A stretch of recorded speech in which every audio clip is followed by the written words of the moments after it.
Hello everyone, and welcome back to my channel. I know many of you use these videos to fall asleep.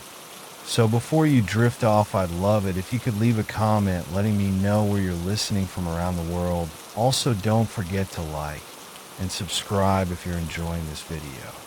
Story 1. The night was thick with the smell of pine and damp earth when Ellie, Tom, Sarah, and Jason finally set up camp at Pinecrest Hollow, a secluded, rarely visited stretch of forest that promised a weekend of fun and relaxation. The kind of place where no one could bother you, where silence spoke louder than anything else. They were a tight-knit group of friends, ready to escape the noise of their busy lives, to tell stories by the fire, and enjoy each other's company far from the city's lights. By the time the fire was crackling and the marshmallows were roasting, the sun had long dipped behind the trees. The stars hung in the sky, bright and heavy, but it wasn't the sky that caught Ellie's attention. It was the light, just beyond their campsite. Hanging from a gnarled tree branch was a single lantern. Its glow was faint but steady, casting a soft, golden hue against the shadows. At first, Ellie thought it was another group of campers, maybe out for a nighttime stroll or tending to their own fire. But no one came into view. "Hey, do you see that?" she asked, pointing to the lantern. Tom squinted toward it. "Must be another camper. It's too far to be one of ours." The group had been the only ones at the site when they arrived. The absence of other campers gave the forest an eerie kind of emptiness, but it wasn't enough to stop them from enjoying the trip. Yet the lantern felt out of place, standing alone in the dark, its glow untouched by the wind. After a few moments of staring, Jason grabbed a flashlight. "Let's go check it out." "No, don't," Sarah said, her voice low. "It's probably just someone else's." "It's fine." But the others were already standing, gathering their coats. The curiosity was impossible to ignore. They walked quietly, the sound of their boots crunching on the fallen leaves echoing in the stillness. As they neared the tree, the lantern's light flickered, once, twice, then went out completely. "That's weird," Ellie whispered. "I told you it's nothing," Sarah muttered. They stood there for a moment, unsure whether to turn back or wait. Then, just as they were about to leave, the lantern came back on. But now, it was closer to them, just a few feet away, hanging from another branch. "What the hell?" Jason said, his voice tinged with unease. "Didn't we just walk over here?" "Yeah," Tom agreed, his face suddenly pale. "This wasn't here before." The lantern was no longer hanging in the same place.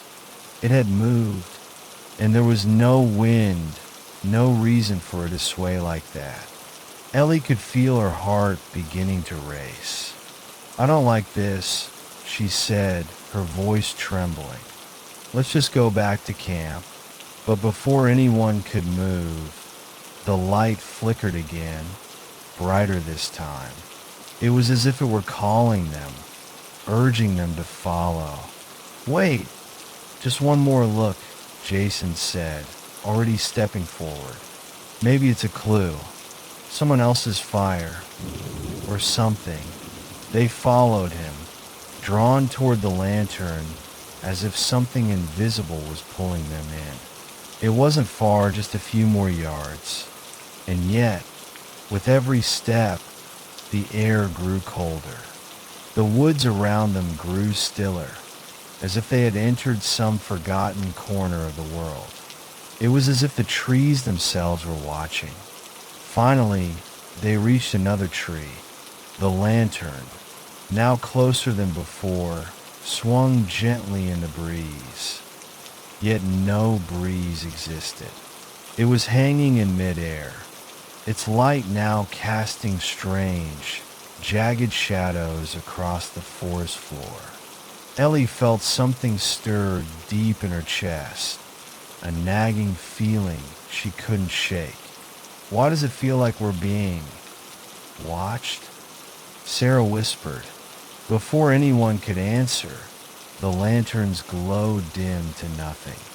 The group froze. A chill ran down their spines. Then, in the dead silence of the night, a voice broke through the quiet, raspy and hoarse. "Why are you following me?" Ellie turned, but there was no one there. Her breath caught in her throat, and she felt the hair on the back of her neck stand on end. "Who's there?" Jason demanded. The light flickered again, illuminating something in the distance. At first, they thought it was another lantern, but this one was different. It was too high up, hanging from a branch that couldn't have supported it. And when they looked closer, they saw it wasn't a lantern at all. It was a figure. A man, dressed in worn camping gear, his face hidden in shadow. The lantern swung once more, casting strange shapes on the ground, but the figure never moved. Suddenly, the realization hit Ellie like a slap. This wasn't a camper. It was something far older, far more sinister. The figure was a man who had died here years ago, his body swallowed by the forest long before anyone had set foot on this land. But his spirit remained, tethered to the forest, and it had set the trap. The lantern was a lure, leading the curious to their doom. A voice, this time clearer, echoed from the figure. "I never left." Panic set in. The group turned and ran, the sound of their feet thundering against the forest floor as the lantern's glow grew brighter, following them, chasing them. The woods seemed to close in on them, the trees twisting and shifting like dark hands reaching for them. They stumbled through the forest, desperate, the lantern's light always just behind them, flickering in the distance. But no matter how fast they ran, they could never escape the glow. By morning, when the first rays of sunlight pierced through the trees, the lantern had vanished. The forest was still again, its silence unbroken. But the friends knew the truth now. The lantern had been more than just a light. It had been a warning. And some traps, once set, can never be undone. Story 2. It was supposed to be an ordinary weekend for the Scouts, a break from the chaos of everyday life. The sun was shining, the woods were lush, and the air was thick with the scent of pine. But deep in the heart of cedarwood forest, something dark waited. It always did. The group of Scouts, 5 eager kids, ages ranging from 13 to 16, had heard the older members whisper about the tree. The legendary hollow tree, a gnarled and twisted beast of bark that sat in the very center of the forest, was rumored to be cursed. It was said that whoever ventured too close to it would disappear, their souls swallowed by the woods. But it was just a story, right? Something to scare the younger kids. Nothing more. Just an old tree, Jason, the leader of the group, said with a laugh, brushing off the warnings. Nothing to worry about. The Scouts had set up camp not far from the old path that led to the hollow tree. They joked around, set up their tents, and ate their meals, but the stories about the tree lingered in their minds like an itch they couldn't scratch. By the time nightfall came, the sky above was full of stars, and the only sound was the crackling of their campfire. "You know," said Sam, the youngest scout, nervously poking the fire with a stick, "they say the tree's hollow because something's trapped inside." Jason smirked. "It's just a tree. Don't let old legends get to you." But as the night wore on, something in the air changed. The forest seemed to grow still. Even the wind, which had been rustling the leaves, stopped. That's when they heard it, a low, soft hum, like a distant whisper. "Did you hear that?" Mia whispered, her eyes wide. "It's nothing," Jason said, though his voice faltered slightly. But they all heard it, the soft, melodic whisper that seemed to call to them, pulling them in a direction they didn't want to go. It was coming from the heart of the woods, from the direction of the hollow tree. "I'm going to take a look," Jason said, trying to sound confident. "Stay here." The group protested, but Jason was already on his way. He pushed through the brush, his flashlight cutting through the darkness. The others hesitated but followed him, though a creeping sense of dread settled over them. The hollow tree loomed ahead, its massive trunk twisted and blackened by years of neglect. The space at its center was an open maw, dark and inviting, as if it were waiting for them. Jason stood in front of it, mesmerized. "Look at that. It's like it's begging to be explored," he muttered. "Maybe we should just go back," Sam said, his voice trembling. But it was too late. Without warning, Jason climbed into the hollow, his hands gripping the jagged edges of the tree's entrance. The others watched, frozen in place, as he vanished into the darkness within. A few moments passed, and they heard nothing. No sound of movement, no crackle of leaves. Just silence. "Jason," Mia called, stepping forward. "Jason, come back." There was no answer. The silence stretched. Then, faintly, they heard something. A whisper. It wasn't Jason's voice, but it sounded like him, distant and muffled, almost as though it was coming from deep within the tree. "Mia, help." The words echoed, but Jason's voice was wrong. It didn't sound like him at all. It was empty, hollow. "Jason," Liam shouted, panic rising in his chest. "This isn't funny." But Jason didn't respond.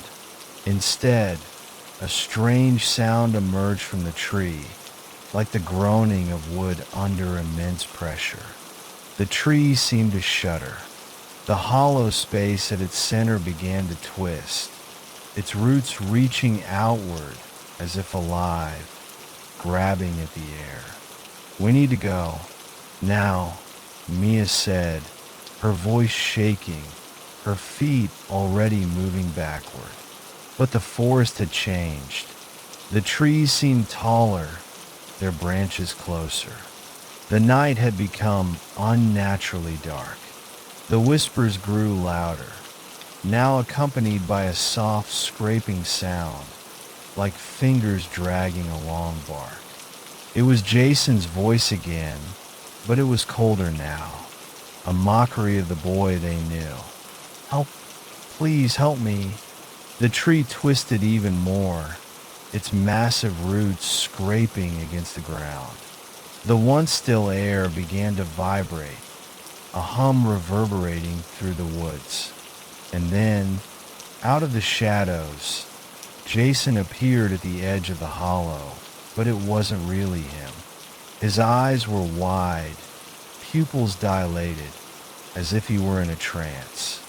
His mouth hung open, but no words came from it. Only the faint whispering voice continued. "Jason," Liam shouted again, his voice cracking. Jason's body jerked toward the group, but it was slow, unnatural. And his face wasn't his anymore. His skin had turned pale, and deep cracks ran down his cheeks. His mouth stretched unnaturally wide, as if something was trying to escape from inside. No, no! Mia screamed, grabbing Sam's arm and pulling him back. They turned to run, but the ground shifted beneath their feet. The trees began to bend and twist, leaning inward as if the forest itself was closing in on them. The tree behind them, the hollow tree, continued to groan and sway, and Jason's voice, his twisted, distorted voice, followed them, pulling them closer, reaching out to them from the darkness. They ran, their hearts pounding in their chests, but no matter how fast they moved, they couldn't escape. The forest seemed endless, the trees bending to trap them. Every step they took, the whispers grew louder, closer, and the ground trembled beneath their feet as if something was waking from within. The last thing they saw before the darkness swallowed them was the hollow tree, its twisted roots reaching out, pulling itself further into the earth. The scouts were never found. The forest swallowed them whole, and the tree waited as it always had. And now, if you listen closely at night, you might hear it too. The whispering voices that drift on the wind, pulling you toward the hollow tree. Story 3. The Thompson family had been looking forward to their camping trip for weeks. A chance to get away from the noise of the city and enjoy some peace in the woods. Just what they needed after a long, stressful year. The campsite was quiet, nestled deep in a secluded part of the forest, miles from the nearest town. The sun hung low in the sky, casting an amber glow over the trees as they set up their tents, laughter and easy conversation filling the air. But it didn't take long for something to feel off. The first sign came as they were sitting around the fire. Thomas, the father, was cooking hot dogs on a skewer while his wife, Sarah, unpacked some snacks for the kids. Their two children, Emma and Jake, were running around the edge of the campsite, playing tag. The evening was peaceful, with only the occasional rustle of leaves and chirping of crickets. But then, just as Sarah was about to ask Thomas to help set up the lantern, Emma froze. Her head tilted slightly, and her eyes narrowed as she stared into the dense brush beyond the campsite. "Mom? Dad?" Emma's voice trembled. Sarah turned to see her daughter standing still, her little face pale in the firelight. "What's wrong, honey?" she asked, trying to shake off the sudden chill creeping into her bones. I saw something," Emma whispered, pointing toward the darkness where the bushes met the tree line. Thomas looked up, squinting into the gloom, but saw nothing. "It's probably just an animal, sweetie. Maybe a raccoon or a deer." But Emma didn't move. Her eyes were fixed on a spot in the bushes, and now even Jake had stopped running, glancing nervously at the same place. "Come on, sweetie," Sarah said, putting a reassuring hand on Emma's shoulder. "Let's finish setting up camp. You're imagining things." As night fell, the shadows in the trees grew deeper, and the air seemed to thicken. The temperature dropped, the cricket's song fading into an eerie silence. Thomas lit the lantern, and they all huddled together near the fire, trying to shake off the growing sense of unease. Then it happened again. A soft gleam caught Sarah's eye, just beyond the bushes.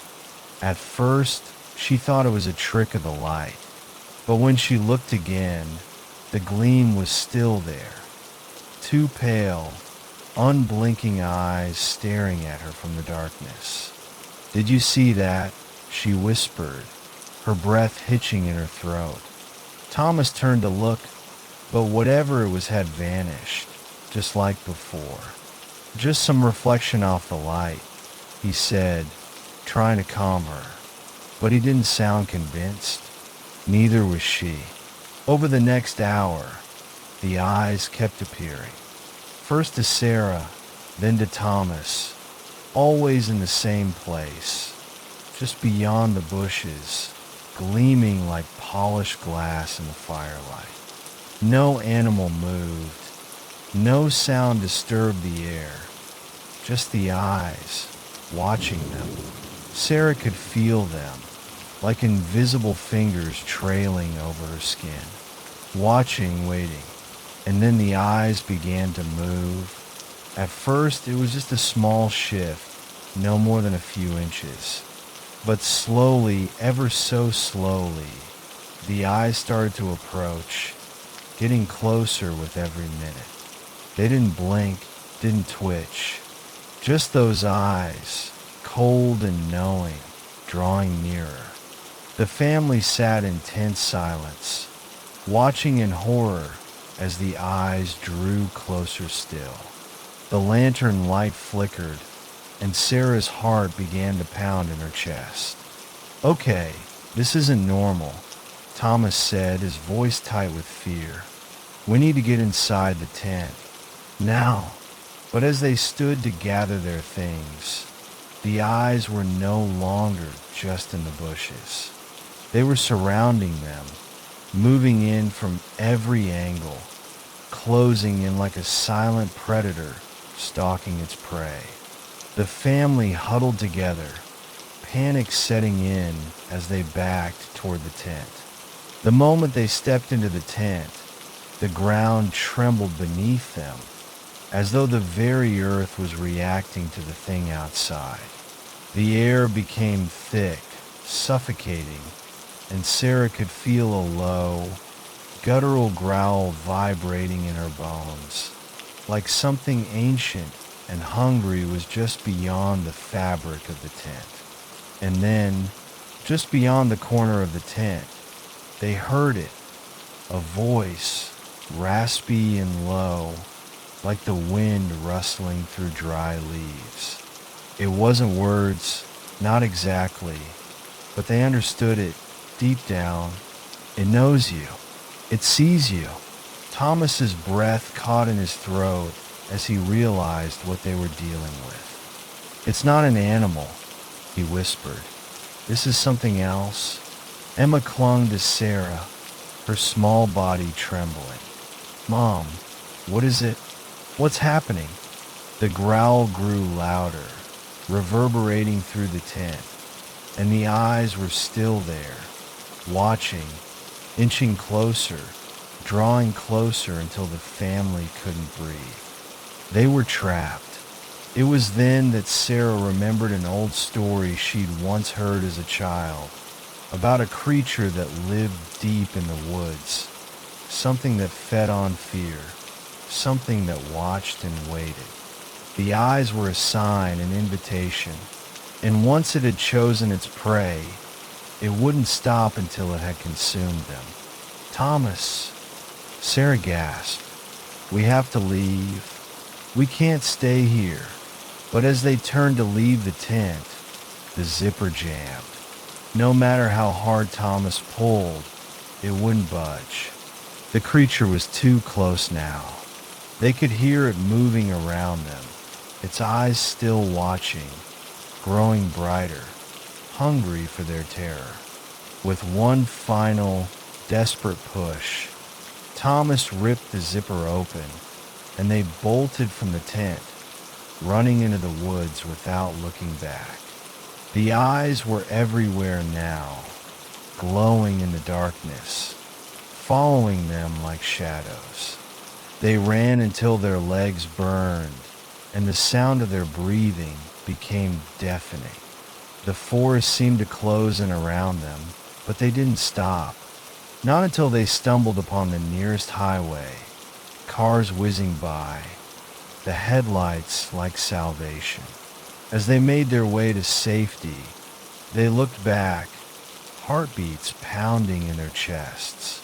The eyes were gone, but somewhere in the woods, they knew the creature still waited, watching, waiting for the next family to wander too deep. And they would. It always did. Story 4. Emily and Ryan had been planning the trip for weeks. A weekend in a remote forest. Just the two of them, away from the noise of the world. They'd read all about the place. The towering pines, the clear streams, the lush greenery. A romantic getaway, or so they thought. By the time they set up camp, the sun was beginning to set. The air smelled fresh, crisp, with the earthy scent of the forest floor mingling with pine. They settled around the campfire, their laughter mingling with the crackling of the flames. But as the darkness deepened, the forest around them grew quieter, more still. There was no chirping of crickets, no rustling of leaves, just an eerie silence that felt out of place. "Let's go for a walk," Ryan suggested, tossing a few more logs into the fire. "Just a little further into the woods. It'll be peaceful," Emily agreed, and the two of them set off into the shadows of the trees, their flashlights cutting through the dark. They wandered for what seemed like hours, marveling at the beauty of the forest. But when they stumbled upon the narrow path, something in the air changed. The path wasn't on any of the maps they'd seen. It was barely wide enough for them to walk side by side, with low-hanging branches brushing their shoulders. The dirt was well worn, the edges of the trail softened by years of use. But the path felt strange, like it was pulling them in. "Do you think anyone else comes down here?" Emily asked, her voice breaking the silence. "I don't know," Ryan replied, his tone light, but there was an edge to it. "It's off the beaten track. Maybe we're the first." They ventured deeper. The further they went, the more everything around them seemed to shift. The trees felt closer, pressing in on them, the air growing thick. Emily felt a shiver run down her spine, though she couldn't explain why. Then it started. A faint crack, a twig snapping, came from behind them. Ryan stopped, his flashlight swinging around. There was nothing. "You hear that?" Emily whispered, her hand tightening around his arm. Ryan looked at her, his face pale. "It's probably an animal. Let's keep moving." They walked on, but the sounds didn't stop. Every time they stepped off the path, they heard it. Footsteps, twigs breaking underfoot, distant whispers in the trees. Emily glanced around, trying to find the source, but there was nothing. The woods were unnaturally still. She could feel her pulse quicken, but she kept moving. "Let's go back," she said, her voice shaky. Ryan nodded, but when they turned around, the path wasn't where it had been. The trees around them were different. The flashlights revealed the same trees, but they were twisted in a way that made no sense. The trail had changed. "We must have taken a wrong turn," Ryan said, his voice less certain now. "Let's keep going. We'll find our way back." They retraced their steps, but no matter how far they walked, they kept ending up in the same place. The path was looping back on itself, as if the forest itself were twisting and turning them around. The same twisted trees, the same eerie quiet. "I don't like this," Emily said, her voice tight with fear. Ryan's confidence was fading too. His flashlight flickered, and the whispering in the trees grew louder. The sound was too distinct, too human. It was as if the forest itself was mocking them. They could hear it now. Voices, soft and inaudible at first, but growing clearer as they moved forward. "Ryan," Emily gasped. "It's saying something." Ryan's hand trembled as he shone the light toward the trees. The air was thick, almost suffocating, and then there was the unmistakable sound of footsteps, not from behind them, but from ahead. Someone or something was waiting for them. "We need to get out," Ryan said urgently, pulling her hand. But the path stretched on forever, twisting and bending, an endless loop that brought them right back to where they started. The whispering voices now had an edge to them, as if they were speaking directly to them, taunting them, knowing their every thought. "I told you not to come here," the voices hissed. The flashlight flickered and died. In the dark, the sound of footsteps was deafening. They were not alone anymore. Ryan grabbed Emily's hand, running blindly, but the forest didn't let them leave. The trees seemed to move, their branches reaching out like fingers to stop them. The whispers were louder now, surrounding them, filling their ears with words that made no sense, but felt as though they were breaking them from the inside.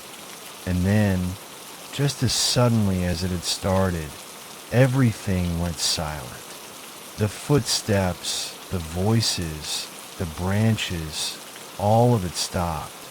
For a brief moment, the forest held its breath. Ryan turned to Emily, his face pale, his eyes wide with terror. "What is this place?" he whispered. But before Emily could answer, she felt a tug, gentle at first, as if the very ground beneath them had reached out, pulling her back. She stepped forward, only for the same pull to drag her toward the trees. The path was closing in on them. The forest was alive, hungry. It didn't want them to leave. The ground beneath their feet rumbled. "Ryan," Emily cried, but he was already gone. The trees swallowed him whole, his screams echoing in the silence as the path twisted itself around her. Emily was alone now, and the path wasn't done with her yet. Story 5. The moon hung high over the quiet lake, casting an eerie silver sheen over the glassy surface. A group of friends, 5 in total, had set up camp near the water's edge, drawn by its beauty and isolation. They had spent the day hiking, laughing, and enjoying the outdoors. But now, as the night deepened and the fire crackled low, a new temptation beckoned: a midnight swim. Tom, Sarah, Mark, Rachel, and Andy stood at the water's edge, shivering in the cool air. Their breath misted as they stripped off their clothes and waded into the water. The lake was calm, silent, too silent. It felt like the world around them had fallen away. The only sounds were the occasional splash of a footstep and the soft rustle of leaves from the trees above. Tom, always the daring one, dove first, breaking the stillness with a splash that echoed across the water. The others followed soon after, slowly paddling into the deepening water. But as they swam further out, a strange feeling began to settle over them, like the water was pulling them in. "Is it just me?" Or is the water colder than before? Rachel asked, her voice shaking a little. It's just the night air, Mark replied, though he too shivered, his eyes scanning the dark shore. The group swam in silence for a while, floating lazily under the moonlit sky. But there was something wrong, something off about the water tonight. It was as though the lake was watching them. Do you guys notice anything weird about the water? Andy spoke up, his voice cracking. Like it's not moving? The ripples aren't following us. The others stopped swimming and looked around. The lake surface was unnaturally still, like a sheet of glass. There was no wind, no gentle waves, just an unnerving quiet. And then they saw it, reflections. At first it was barely noticeable, a small shift, a slight delay, but it became undeniable. Their reflections didn't move in sync with their actions. When Tom swam to the right, his reflection stayed still, then moved to the left. Sarah looked down at her own mirrored image, and it stared back, grinning at her. Did you see that?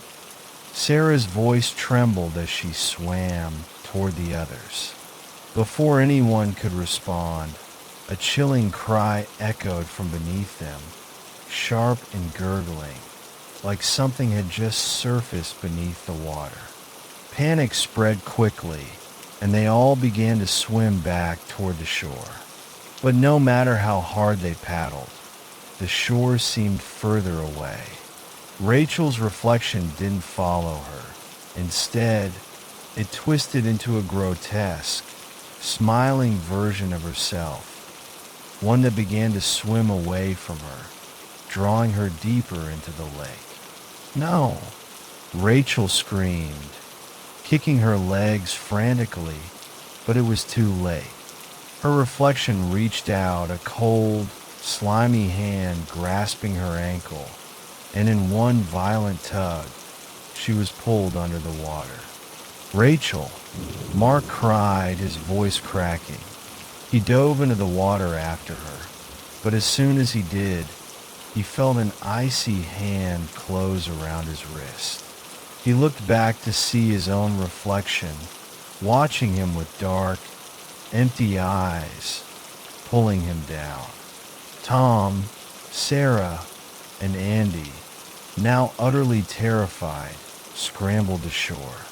But the lake wasn't done with them. As they reached the shallows, something from beneath the water rose, a twisted figure, its face pale and lifeless, eyes wide and filled with hunger. It was not one of them. It was the spirit of the lake, an ancient creature that had fed on countless souls who dared to disturb its waters. The reflection was its trap, a lure to pull people in, to drown them in the deep, murky abyss. The creature's mouth opened wide, its breath rancid and cold. But before it could reach them, the three remaining friends dove from the shore, desperate to escape. They never spoke of that night again. The memories, the terror, clung to them like a shroud. Every time they looked into water, they saw something lurking beneath, something waiting for them to make the wrong move. And somewhere in the depths of the lake, the cursed spirit still swam, feeding on the souls it had trapped, and waiting for the next unwitting soul to stumble across its watery grave. Story 6. A group of 5 friends, all excited for a weekend camping trip, had heard whispers about the secluded spot deep in the forest. They had come to escape the noise of the city, to breathe in the fresh, pine-scented air, and share memories by the campfire. The plan was simple: hike, camp, and enjoy the outdoors. What could go wrong? They arrived in the morning, setting up their tents, in a small clearing. By noon, the sun was high, casting a dappled light on the forest floor, and they couldn't wait to hit the trails. They hiked for hours, laughing, exploring, taking pictures, and reveling in the freedom of nature. But as the shadows of evening began to stretch across the forest, they decided it was time to head back to camp. When they returned, they were met with confusion. The clearing they'd left just hours before was empty. No tents, no backpacks, no fire pit, nothing. At first, they thought they were in the wrong spot. "Maybe we wandered too far off," said Mark, the optimist of the group, as they began to search the area. But as they walked deeper into the woods, trying to retrace their steps, something strange began to happen. The forest didn't look the same. The trees, familiar at first, now seemed unfamiliar, twisted. Branches curled in strange directions, and the path they'd taken seemed to stretch and bend in unnatural ways. Panic started to creep in. They called out to each other, their voices echoing in the thickening dusk. "This isn't funny," said Sarah, a nervous edge in her voice. They were getting farther and farther from their starting point, but no sign of their campsite. After an hour of searching, they found it, or what they thought was it. But something was horribly wrong. The tents were torn to shreds, their fabric shredded as if by some unseen beast's claws. The backpacks lay scattered, but everything inside was gone. Food, sleeping bags, even the small knives they had brought with them.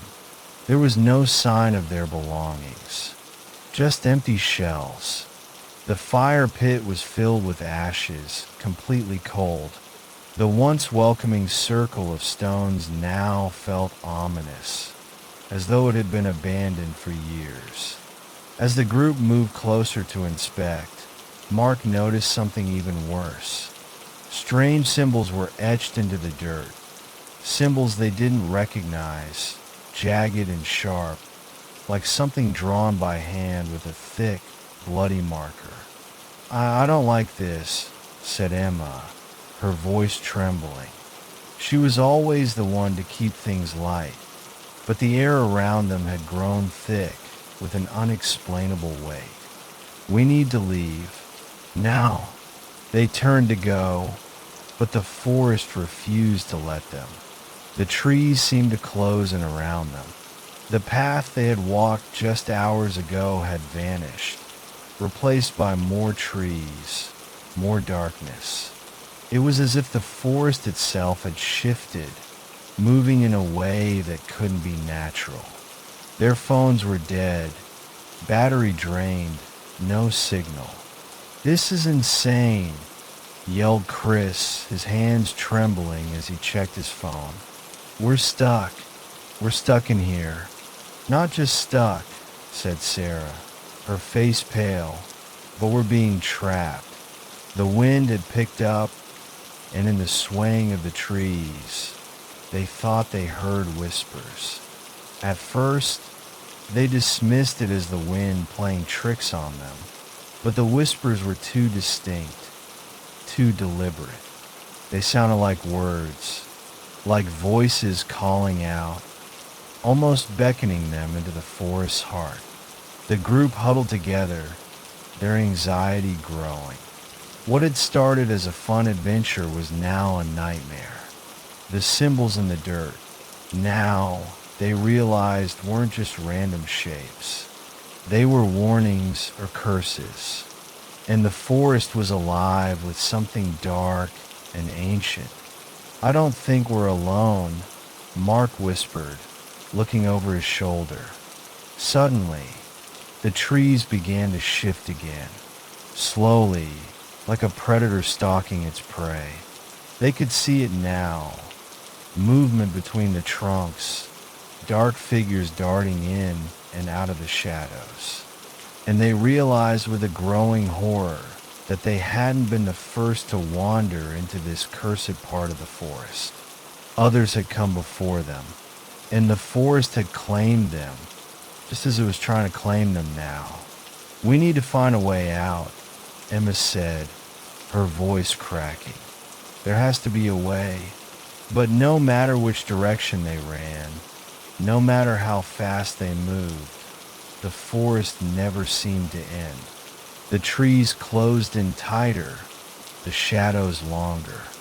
The whispers grew louder, more insistent. They were being herded. They were being pulled towards something they couldn't see, but they could feel, something hungry. Suddenly, they broke through the trees and found themselves in an open space, another clearing. This one felt wrong too, colder, darker. The air was thick with the scent of decay. A low growl echoed through the clearing. It wasn't an animal. It was something far worse. They were standing at the edge of a pit, a hole so deep that they couldn't see the bottom, just an abyss. And at the bottom, they could hear it, the scraping of bones, the faint murmur of voices long dead. The forest was closing in on them. They knew then what the forest wanted. They had become part of the land, a part of the curse. They would never leave. They would join the others, the lost souls of the forest, feeding the earth's insatiable hunger. The last thing they heard was the whispers again, closer now, and then the growl, then silence. Story 7. It was supposed to be just another weekend camping trip, a chance to get away from the chaos of life and reconnect with nature. For friends, Ben, Lily, Max, and Sarah set out to the old forest near the edge of town, a place they'd heard stories about but never dared to visit. The sun had dipped below the horizon by the time they set up their tents, and the only sound was the gentle rustle of leaves in the evening breeze. The forest was peaceful, almost too peaceful. As the night wore on, the conversation around the fire turned to ghost stories, to things they'd heard about this very place. The strange disappearances, the eerie stories of people who'd gotten lost and never come back. But they laughed it off, brushing it aside as nothing more than local folklore. Then, as the fire crackled, a strange chill settled over them. The wind, which had been soft and warm, suddenly stopped and the temperature dropped. The leaves began to sway, but there was no breeze. The silence felt heavy, like the forest itself was holding its breath. "Did you guys hear that?" Max's voice broke the silence. Lily turned her head, trying to peer into the dark woods, but all she could see was the dull glow of the fire, casting long shadows behind them. "It's nothing," Ben said. "Just your imagination." But then the fog rolled in. It came fast, faster than they'd ever expected. 1 minute, the trees around them were clear and visible. The next, the mist enveloped them, thick and swirling, reducing everything to a blur. It crept in from the ground first. Then the trees were swallowed up until there was nothing but gray. They all stood in stunned silence, the fog so dense that they could barely see their hands in front of their faces. "Okay," Sarah said, her voice tight with unease. "This is creepy. Let's get back to the tents." Ben nodded. "Yeah, this came out of nowhere." They gathered their things quickly, but as they moved, the fog seemed to shift with them. It wasn't just a cloud of mist. It felt alive, like it was breathing, waiting, The soft sound of crunching leaves beneath their boots grew louder. But it wasn't just their footsteps. They all froze when they realized someone or something was walking in the fog with them. At first, it was just a distant rustling. Then, the crunching came closer, closer than any of them. Did anyone hear that? Lily whispered, her heart racing in her chest. Max held up his flashlight, the beam cutting through the fog, but it barely illuminated the path ahead. "I don't see anything," he said, but the noise continued. It was as if they were being surrounded, the footsteps getting closer, moving in circles around them. The fog was thickening, and every breath felt colder than the last. "Ben," Sarah's voice shook. "This is not funny anymore. Let's go." But Ben didn't answer. His eyes were wide, searching the fog as if he saw something they couldn't. His mouth parted, but no words came out. Then they all heard it, a low growl. It wasn't an animal sound, but a deep, guttural sound that came from all around them. "Move!" Max shouted. They ran. Panic surged through them like electricity. Each step was a fight against the suffocating fog that seemed to drag them back. But the footsteps, those damn footsteps, kept following them, keeping pace with their every move. Lily looked back, her breath quick and ragged, just in time to see a shadow dart between the trees, something tall and dark, its form obscured by the mist. Her heart pounded in her chest, and for a split second, she thought she saw something, someone just out of reach in the fog. "Ben," she screamed. "Where's Ben?" They stopped in their tracks, the fear freezing them in place. Ben had been right beside them just seconds before, but now he was gone. "Ben!" Sarah shouted, her voice cracking. "Ben!" There was no answer, just the sound of their own panicked breathing and the growl, growing louder, more menacing. And then, just as quickly as it had appeared, the fog began to recede, pulling back into the trees. And there, at the edge of the clearing, was Ben, but he wasn't right.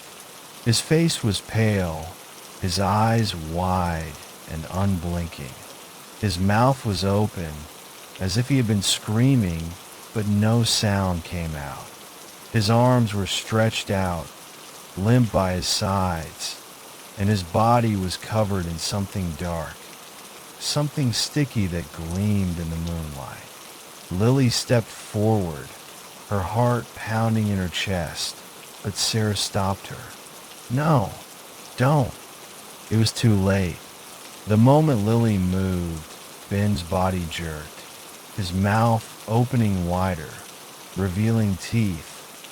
Not human teeth, but jagged and yellow. And then, in an instant, his body seemed to distort, stretching unnaturally, the fog swallowing him whole once again. The last thing they heard was his scream, a scream that wasn't his own, but something far more horrifying. The fog rolled back in, and the forest returned to silence. They didn't speak for the rest of the night, not until the morning light pierced through the trees, and the fog had disappeared. Ben was never found. His tent was still there, untouched, and his belongings were still scattered around the campsite, as if he had never existed. But they knew what they had seen. The fog had taken him, and whatever had taken him was still there waiting, watching, and it saw them too. Story 8. The Jackson family was excited about their camping trip. It had been a long time since they'd gotten away. and this little slice of untouched wilderness promised peace and solitude, everything they needed to recharge. The spot they chose was deep in the forest, far from the usual trailhead, tucked away in a grove that the locals swore had never been disturbed. They set up their tents and unpacked the cooler, ready for a few days of hiking, fishing, and grilling under the stars. By the time evening rolled in, the air had cooled and the sun dipped behind the thick canopy of trees. They built a fire, laughing as the kids poked sticks into the flames and told ghost stories. It felt perfect, almost too perfect, but something was off. Holly, the mother, was the first to notice the bones. At first, they seemed harmless enough. A few small, bleached animal bones scattered just outside the circle of their campfire. They looked old, but they were scattered like someone had been careless. At first, she figured they were from some rodent or bird and thought little of it. But then, as she walked a little further to gather firewood, she found more, large bones this time. A leg bone, gnawed at the edges, half buried in the dirt. "Jake," she called to her husband, her voice strained. "Come here. Look at this." Jake, distracted by the fire, didn't respond at first. But when he saw the look on her face, he stood and walked over. The kids, Luke and Emma, were still messing around by the fire, their laughter echoing in the air, unaware of the change in the mood. "What is it?" Jake asked, crouching beside her. Holly pointed to the bone. "Look at this. It's fresh. And these teeth marks. This isn't from a deer or rabbit." Jake squinted at the bone. It was too clean, too new. There was no sign of decay, no smell of rot. He pushed it aside with his boot, and Holly took a deep breath, suddenly feeling the weight of something heavy in the air. It felt like they were being watched, but when she turned, there was no one there, just the quiet, dense trees stretching toward the sky. "Maybe a cougar or something," Jake suggested, but even he didn't sound convinced. The night stretched on, and the family tried to brush off the uneasy feeling gnawing at them. They ate dinner, told more stories, and laughed in an attempt to drown out the rising tension. But as the fire flickered low and the darkness deepened, the strange things began to happen. Luke was the first to notice. "Hey Mom, look at this," he called, holding something in his hand. It was a small, chewed up piece of flesh, barely recognizable as animal. Holly's stomach lurched. Luke looked confused, as if he had found it lying near the fire pit. "Where did you find that?" she asked, trying to keep her voice steady. Luke pointed to the woods, where the shadows stretched long in the dimming light. "Over there." It was just lying by the bushes. Jake stood up, a serious expression crossing his face. "Let's get inside the tents." Now. But it was too late. As the family rushed to pack up their things, strange sounds echoed from the woods. Twigs snapping, rustling leaves, a low growl that made their blood run cold. The firelight flickered, casting long, distorted shadows around them. They were no longer alone.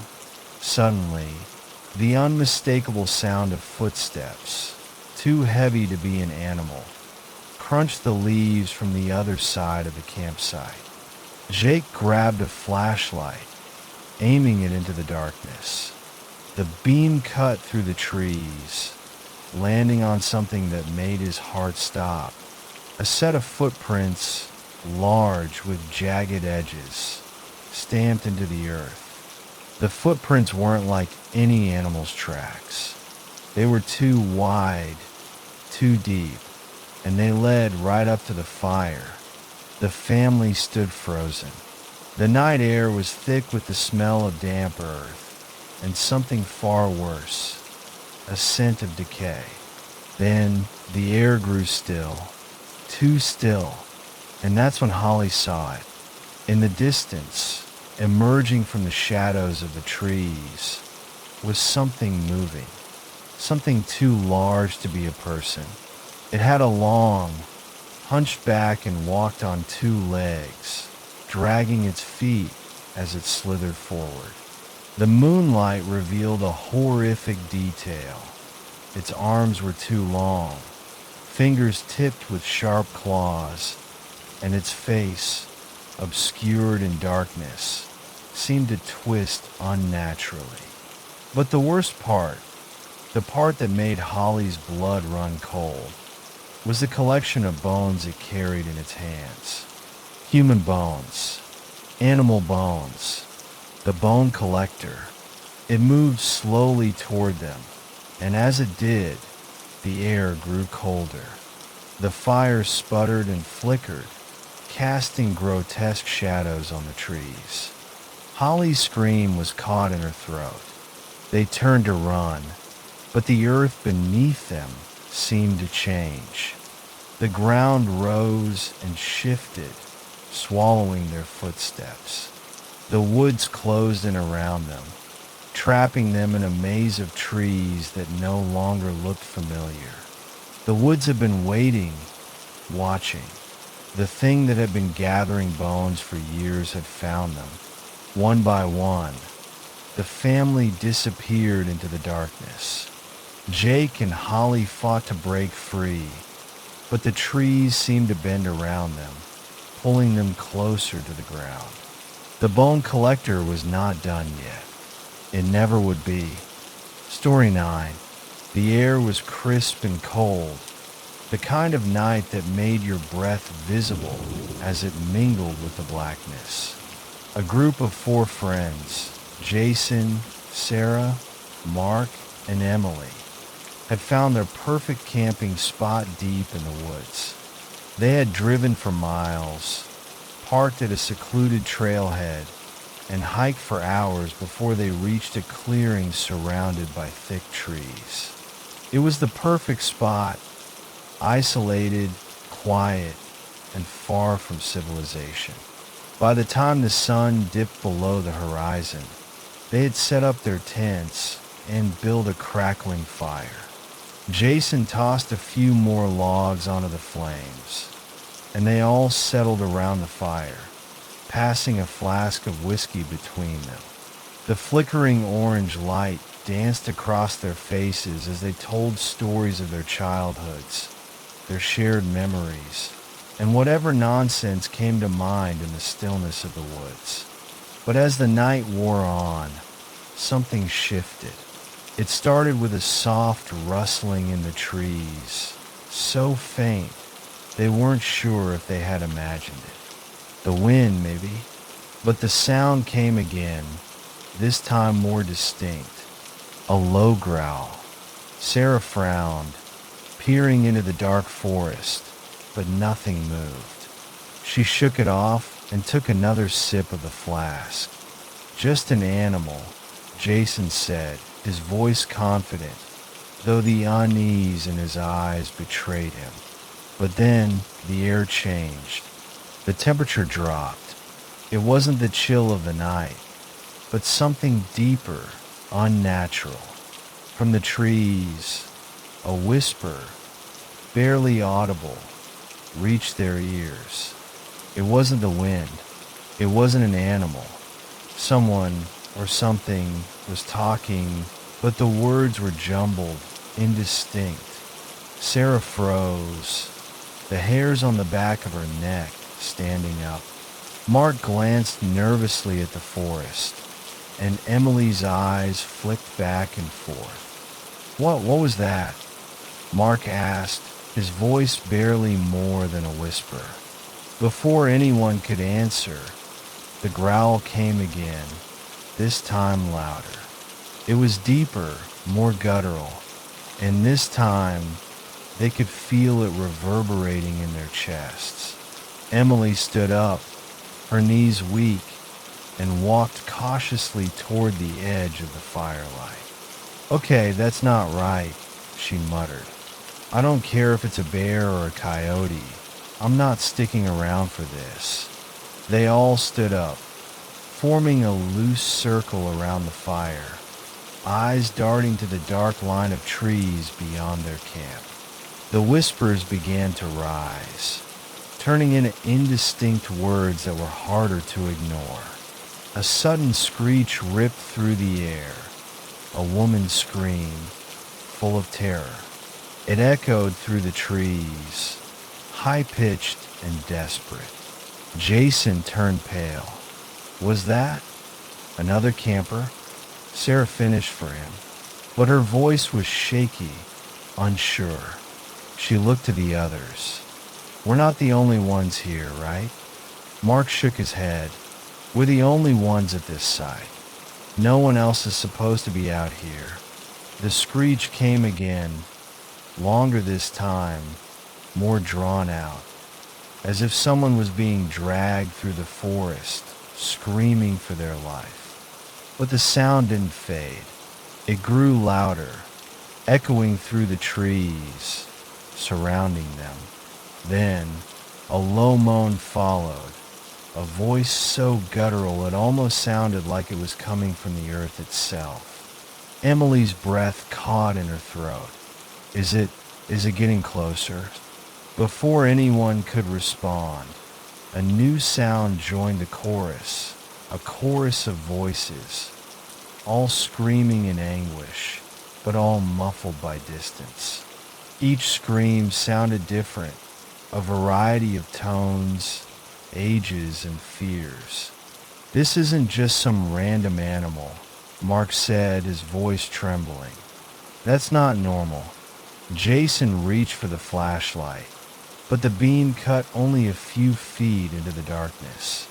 The light trembled in his hands, and a deep, low growl vibrated from the forest's edge. It was closer now, much closer, almost as if the woods were breathing in time with them.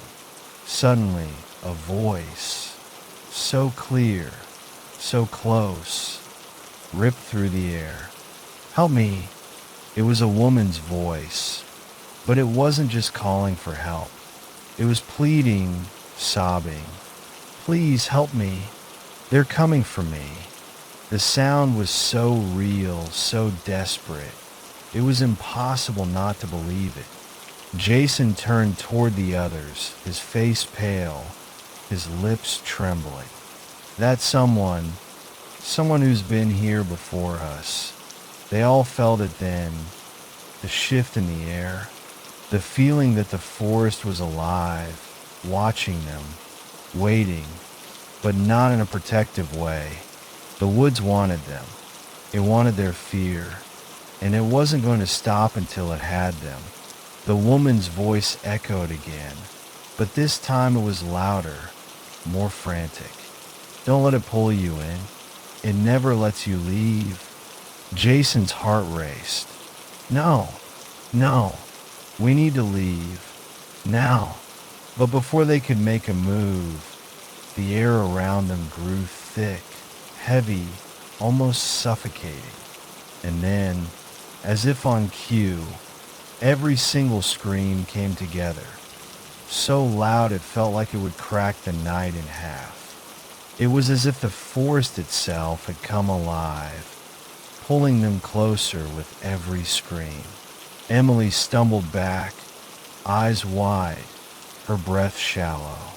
"We can't escape it, can we?" I don't know," Jason whispered, his voice broken. "But we need to try." And just as they turned to run, the fire flickered, once, twice, and then went out completely. The darkness closed in on them. The screams kept rising. The forest was hungry. Story 10. The night air was cool and crisp as five friends, all weary from a long day of hiking, gathered around the campfire. They had come to this ancient forest, with its towering trees and the whispers of old stories swirling around it, seeking nothing more than a weekend away from the chaos of everyday life. As they piled wood onto the fire and the flames flickered to life, the forest seemed to settle into a strange silence, as if even the birds and insects knew to stay away. At first, the fire was warm and welcoming. Its crackles and pops were like the heartbeat of the forest, and for a moment, everything felt peaceful. They sat in a loose circle, laughing, sharing stories, and roasting marshmallows. But as the minutes passed, something felt off. The fire's light, once soft and comforting, began to burn brighter, its flames reaching higher into the night sky. It was strange, but none of them mentioned it aloud. No one wanted to acknowledge the creeping unease that seemed to settle over them, like a heavy blanket draped over their shoulders. Then came the shadows. At first, they were subtle, elongated shapes stretching across the ground as the firelight flickered and shifted. But soon, the shadows grew longer, twisting into unnatural shapes. The flames licked the air in jagged, unpredictable movements, as if something was stirring within the fire itself. The shadows on the forest floor moved, shifting in a way that no natural shadow should. Anyone else see that? Mark asked, his voice barely a whisper, as though speaking too loudly might break the fragile stillness that hung in the air. The others fell silent, eyes wide, staring at the ground. The shadows now seemed to twist and sway, slithering like dark creatures beneath the firelight. But it wasn't just the shadows, they were shifting. And in the shifting, the shadows began to take shape. One by one, figures appeared, tall, gangly shapes that seemed to flicker in and out of existence, their features obscured by the fire's restless light. There were no eyes, no faces, only the outline of something wrong. They weren't human, at least not entirely. The way they moved, jerky, unnatural, as though they had no real form, made the hairs on the back of their necks stand up. Did anyone else see that? Emily's voice was shaky, barely more than a breath. The group's eyes darted from one shadow to the next. They were unmistakably there, standing around the fire, staring. A shiver ran through the group, and the warmth from the fire no longer felt comforting. It felt suffocating. What are they? Matt's voice cracked. Before anyone could respond, the fire itself seemed to pulse, as if it was breathing. The flames flared higher, casting grotesque shadows that writhed and danced on the trees around them. It wasn't just the shadows now. The figures were moving, stepping forward, becoming more defined with every passing second. Their limbs were impossibly long, their bodies shrouded in darkness, and yet they were there, real as the ground beneath their feet. "No, this isn't happening," Mark said, his voice rising in panic. But it was happening. As the fire crackled and popped, the figures closed in, their forms becoming clearer, thicker, somehow. Each step they took seemed to draw something from the fire, feeding the flames, making them burn brighter and hotter. The air grew heavier, and the oppressive weight of something ancient pressed down on them. The trees around them seemed to bend inward, as though the forest itself was watching, waiting for something. And then it hit them. The fire wasn't just a fire. It was a trap. As they scrambled to their feet, a heavy, inescapable feeling washed over them. The realization that the fire wasn't just feeding on the logs it consumed. It was feeding on them. The figures. They were born from the fire, born from the souls it had consumed before. It wasn't just light and heat. It was alive, ancient, and hungry. The flames twisted, and the figures reached out, their long, clawed hands grasping for the friends. A scream tore through the air, but it wasn't from the friends. It was from the fire itself, an echo that seemed to reverberate in the depths of the forest. The friends ran, their footsteps heavy with terror, but the fire moved with them, following, growing, as if it had taken hold of the very earth itself. The woods were closing in around them, the trees pressing forward, and the figures, no longer shadows, no longer illusions, were there. And they were hungry. One by one, the friends tried to escape the fire's grasp, but no one made it out. The last thing Emily saw before the darkness swallowed her was the fire, its flames growing higher, its twisted shadows stretching and reaching for her. It had taken them all, and it would never stop feeding.